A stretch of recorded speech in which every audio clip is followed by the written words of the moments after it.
ஓம் ஸ்ரீ குருபியோ நமக. ஓம் ஸ்ரீ மகா பெரியவா சரணம். மார்ச் 8 சிவராத்திரி அன்னைய தினம் நீங்கள் எந்த நேரத்தில் ஆடை அணியணும், எந்த நேரத்தில் ஆடை அணிஞ்சுக்கிட்டு நீங்கள் சிவபெருமான தரிசிக்கிறதுக்காக கோவிலுக்கு போகலாம், அதே நேரம் எந்த நேரத்துலலாம் ஆடை அணியக்கூடாது, இது மாதிரி பல பயனுள்ள தகவல்களை தான் இந்த பதிவில் பார்க்க போகிறோம். இது இல்லாமல் நம்ம கவனிக்கணும் அப்படிங்கிற ஒரு கேள்வி வரும். கண்டிப்பாக கவனிக்கணும்.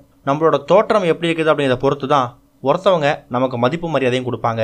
அந்த வகையில் நம்ம சிவபெருமானை வணங்குறதுக்காக போகும்போது அவருக்கு பிடிச்ச தோற்றத்துலையும் அவருக்கு பிடிச்ச நிறத்தில் நம்ம ஆடை போட்டு போகும்போது கண்டிப்பாக அவரோட பார்வை நம்ம மேலே விழும். நம்பிக்கையோடு செய்யக்கூடிய, அதுவும் இறை நம்பிக்கையோடு செய்யக்கூடிய எல்லா விஷயங்களுக்கும் ஒரு சின்ன சின்ன சக்தி இருக்கும். அந்த வகையில் மார்ச் 8ஆம் தேதி அன்னைக்கு நாள் முழுக்க நீங்கள் என்ன கலர் ட்ரெஸ் போட்டிருந்தாலும் பரவாயில்ல, இரவு 8:20 மணிக்கு மேலே சிவராத்திரி ஆரம்பிக்குது.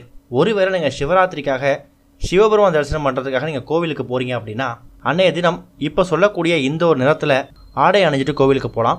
இல்லை என்னால் வீட்லேயும் அந்த கலரில் நான் ட்ரெஸ் போட முடியும் அப்படின்னு நினைக்கிறவங்க உங்கள் வீட்டில் நீங்கள் சாதாரணமாக இருக்கும்போது மகா சிவராத்திரி அன்னைக்கு இப்போ சொல்லக்கூடிய நிறங்களில் நீங்கள் ஆடை அணிஞ்சிக்கலாம். அதில் முதல் நிறம் என்ன அப்படின்னா நீல நிறம். சிவபெருமானுக்கு நீலகண்டன் அப்படின்னு சொல்லக்கூடிய ஒரு பெயர் இருக்குது. அப்பேற்பட்ட நீலகண்டனாக இருக்கக்கூடிய சிவபெருமான தரிசனம் பண்ண போகும்போது நீங்கள் நீல நிறத்தில் உடை அணிஞ்சிட்டு போகலாம்.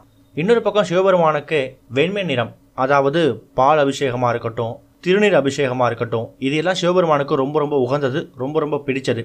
அப்பேற்பட்ட வெண்மை நிறத்தில் நீங்கள் ஆடை அணிஞ்சிட்டு சிவபெருமான தரிசனம் பண்ணுறதுக்கு நீங்கள் கோவிலுக்கு போகலாம். அடுத்து ஒரு முக்கியமான நிறம் சிவப்பு. சிவபெருமானுக்கு செம்மேனி பெருமான் அப்படின்னு சொல்லக்கூடிய ஒரு பெயர் இருக்குது. அதனால் சிவப்பு நிறத்தில் இருக்கக்கூடிய ஆடைகளை அணிஞ்சிட்டும் நீங்கள் கோவிலுக்கு போகலாம். மற்றபடி காவி நிறம், பச்சை நிறம், இது எல்லாமே சிவபெருமானுக்கு உகந்த நிறங்கள் தான். ஆனால் எக்காரணம் கொண்டும் கருப்பு நிறத்துலையோ நீங்கள் போடக்கூடிய ஆடைகளில் கருப்பு நிறம் கலந்த மாதிரியோ இருக்குது அப்படின்னா அந்த ஆடைகளை மட்டும் நீங்கள் அவாய்ட் பண்ணிக்கலாம். உதாரணத்துக்கு நீங்கள் கோவிலுக்கு ஒரு சட்டையும் ஒரு பேண்ட்டும் போட்டு போகிறீங்க அப்படின்னா அந்த பேண்ட்டு கூட கருப்பு நிறம் இல்லாத அளவுக்கு பார்த்துக்கோங்க. அந்த அளவுக்கு ஒரு துளி கருப்பு கூட இல்லாமல் நீங்கள் சிவபெருமான் தரிசனம் பண்ணுறதுக்கு நீங்கள் போகிறீங்க அப்படின்னா நீங்கள் எந்த காரியத்துக்காக தரிசனத்துக்காக போகிறீங்களோ அதில் வெற்றி கிடைக்கும். சிவபெருமானோட அருள் பார்வை உங்கள் மேலே விழும். அப்படி உங்கள் மேலே விழணும் அப்படின்னா சிவபெருமானுக்கு பிடிச்ச, சிவபெருமானுக்கு உகந்த நிறத்தில் ஆடை அணிஞ்சிட்டு கோவிலுக்கு போங்க.